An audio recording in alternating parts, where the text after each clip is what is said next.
Hello student, welcome to my YouTube channel Shine Classes. हम लोग अपने क्रम में हिंदी पढ़ रहे हैं और हिंदी में हम लोग नया टॉपिक शब्द शुरू किए थे, जिसमें संज्ञा हम लोग पढ़ चुके हैं। आज हम लोग नया टॉपिक देखेंगे सर्वनाम।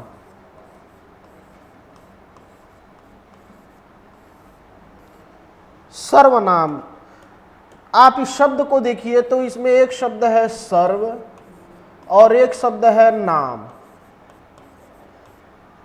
अर्थात सभी नाम। सभी नाम, सभी नाम जो होते हैं, नाम को हम कहते हैं संज्ञा, और सभी संज्ञा अर्थात सभी नाम के जगह पर जो शब्द प्रयोग में लाए जाते हैं या जिनका प्रयोग किया जाता है, लिखा जाता है, वही सर्वनाम कहलाता है।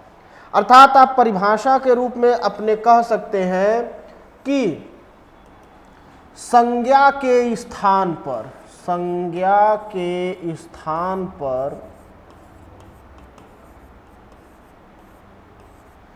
बोले या प्रयोग किए जाने वाले शब्द,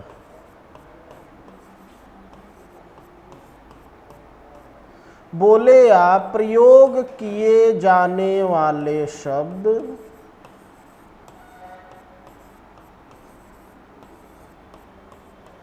सर्वनाम कहलाते हैं।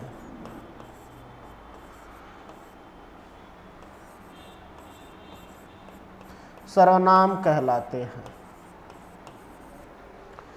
यानी जो भी शब्द नाम अर्थात संज्ञा के जगह पर बोला जाएगा या प्रयोग किया जाएगा, वही शब्द आपके सर्वनाम कहलाते हैं। तो भाई, नाम की जगह सर्वनाम का प्रयोग करने की जरूरत क्या पड़ती है? तो जब भी कोई लेखक गद्य रचना करता है तो गद्य रचना में किसी भी पात्र का बार बार नाम लेने या बार बार नाम लिखने से वह गद्य रचना उतनी प्रभावी और उतनी अच्छी नहीं हो पाती है।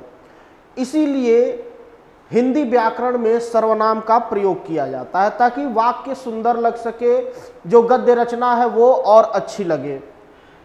जैसे कि मान लीजिए हम एक वाक्य लिखते हैं, राम अयोध्या के राजा थे।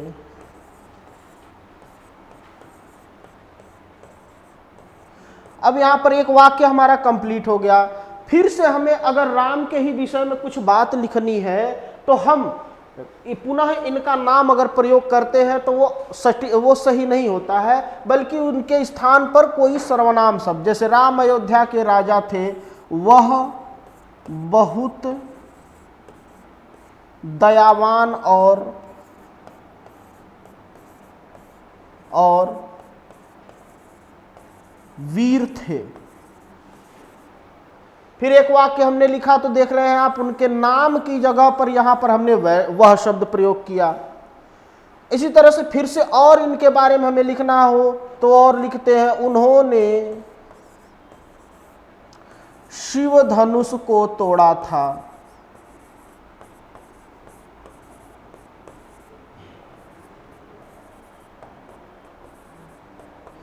तो आप देख सकते हैं यहां पर ये वाक्य जो लिखा, राम अयोध्या के राजा थे, वह बहुत दयावान और वीर थे, उन्होंने शिव धनुष को तोड़ा था।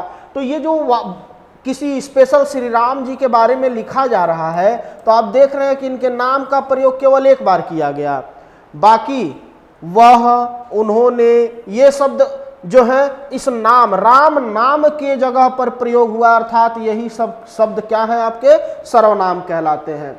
तो आप समझ चुके होंगे सर्वनाम क्या होता है। ये परिभाषा आपको याद रहनी चाहिए। अब आइए देखते हैं सर्वनाम के प्रकार के बारे में। तो सर्वनाम के 6 प्रकार होते हैं। सर्वनाम के 6 प्रकार होते हैं, और वो 6 प्रकार कौन कौन से हैं? तो पहला है पुरुषवाचक,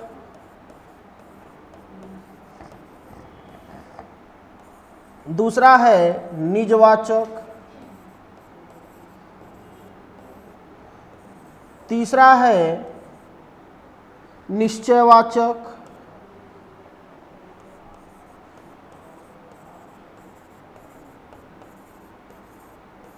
चौथा है अनिश्चयवाचक,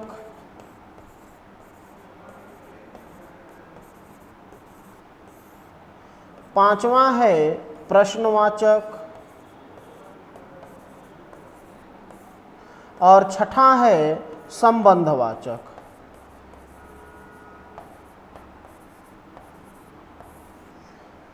अब ये 6 सर्वनाम के प्रकार हैं। इन्हीं 6 प्रकारों को आपको समझना है, पढ़ना है और याद करना है। तो सबसे पहला सिंपली क्वेश्चन तो यही आपके सामने निकल करके आता है कि सर्वनाम कितने प्रकार के होते हैं। तो जब भी आपसे ये क्वेश्चन किया जाए तो आप आंसर देंगे सर्वनाम 6 प्रकार के होते हैं। ये 6 प्रकार आपके सामने हैं।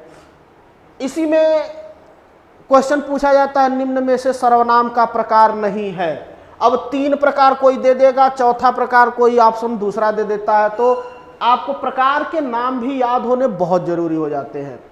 तो आप स्क्रीनशॉट ले सकते हैं। इन 6 प्रकार को बारी बारी से हम लोग देखेंगे। तो पहला प्रकार है हमारा पुरुषवाचक सर्वनाम। तो सबसे पहली बात हम लोग सबसे पहला प्रकार देखेंगे पुरुषवाचक सर्वनाम।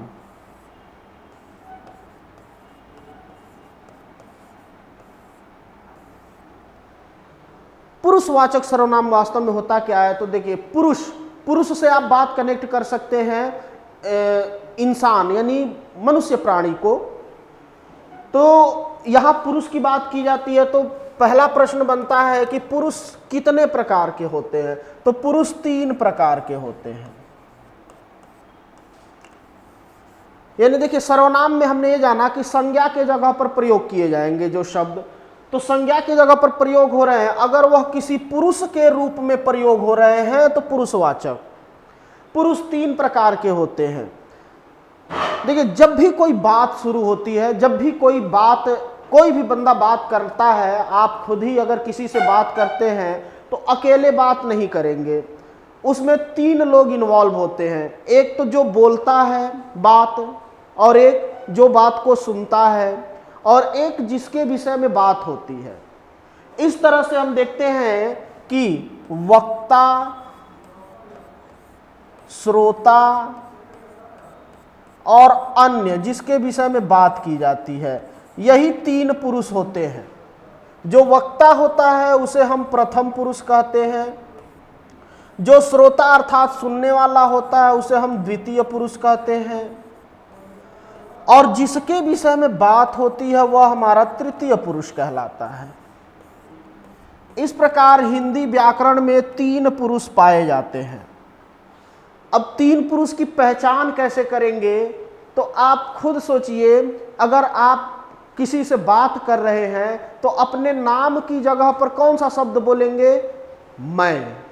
अर्थात मैं शब्द जो है वो क्या है? आपका प्रथम पुरुष में आता है।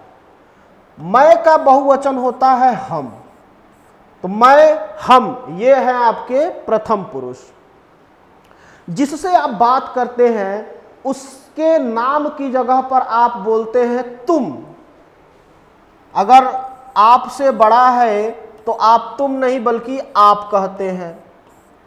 तो तुम या आप, यह हमारा द्वितीय पुरुष हो जाता है। और जिसके विषय में बात हो रही है उसका, यह तृतीय पुरुष होता है। अब यही 3 शब्द, 3 पुरुष के लिए यही 3 शब्द अगर आप याद कर लेते हैं तो इससे बहुत सारे शब्द आपके तैयार हो जाएंगे। जैसे मैं से जितने भी शब्द बनेंगे, मैं, मैंने, मुझको, मेरा, मेरी, मुझसे, ये सभी शब्द क्या होंगे? प्रथम पुरुष होंगे। मैं का बहुवचन है हम। अब हम से जितने भी शब्द आपके प्रयोग हो, हम, हमने, हमको, हमसे, हमारा, हमारी, तो ये सभी शब्द हमारे क्या होंगे? प्रथम पुरुष के अंतर्गत आएंगे। उसी तरह से अब तुम या आप से जितने भी शब्द बन जाए, तुम, तुमने, तुमको, तुमसे, तुम्हारा, तुम्हारी, आप, आपने, आपको, आपसे, आपका, आपकी, ये सभी शब्द जो है हमारे द्वितीय पुरुष के अंतर्गत आते हैं। और उसका से आप कनेक्ट कर सकते हैं जितने भी शब्द उसका से बनते हैं, उसका, उसकी, उससे, उसको, उसने, उसकी, तो ये सभी शब्द आपके क्या होंगे? तृतीय पुरुष के अंतर्गत आएंगे। तो बहुत सारी बातें याद करने की जरूरत नहीं है, आप बस इतनी ही बातें याद कर ले, इतनी ही 3 शब्द याद कर ले। इनसे बनने वाले जो भी शब्द होंगे वो सभी आपके प्रथम पुरुष के अंतर्गत आएंगे। तो सर्वनाम का पहला प्रकार है पुरुषवाचक सर्वनाम। पुरुष कितने प्रकार के होते हैं? 3 प्रकार के होते हैं, प्रथम, द्वितीय, तृतीय। यानी जो वक्ता होता है, जो बात बोलने वाला होता है, वह प्रथम पुरुष होता है। और प्रथम पुरुष का जो शब्द है वह है मैं, हम।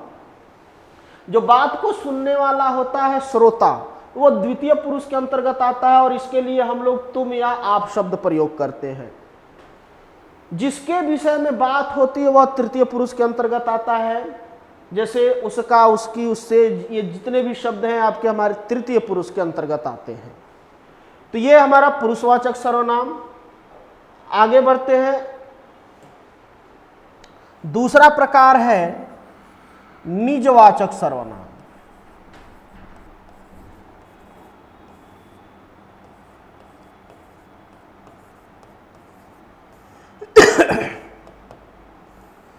निजवाचक सर्वनाम, इसमें देखिए पहला ही शब्द लिखा हुआ है निज। निज का मतलब होता है अपना, स्वयं। अर्थात परिभाषा आप लिख सकते हैं कि स्वयं के लिए प्रयोग किए जाने वाले शब्द निजवाचक सर्वनाम कहलाते हैं। अब इसकी पहचान क्या होती है? तो जैसे मान लीजिए वाक्य लिखा गया, मैं स्वयं अपने घर जाऊंगा।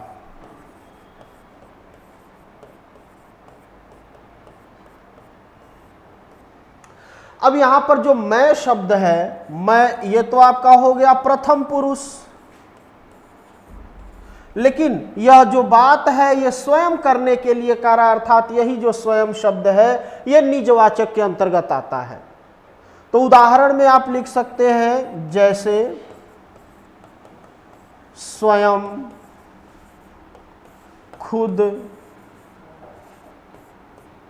अपने आप, अपने से। तो आदि जो शब्द होते हैं जो स्वयं के होने का बोध कराते हैं, यही हमारे निजवाचक सर्वनाम कहलाते हैं। तो आज हम लोगों ने सर्वनाम के बारे में जाना, सर्वनाम के 6 प्रकार जाने और 6 प्रकार में से 2 प्रकार हम लोगों ने अच्छे से समझ लिया है। आज के लिए बस इतना ही रहेगा। बाकी आप वीडियो लाइक करें, शेयर करें और चैनल को सब्सक्राइब करें। धन्यवाद।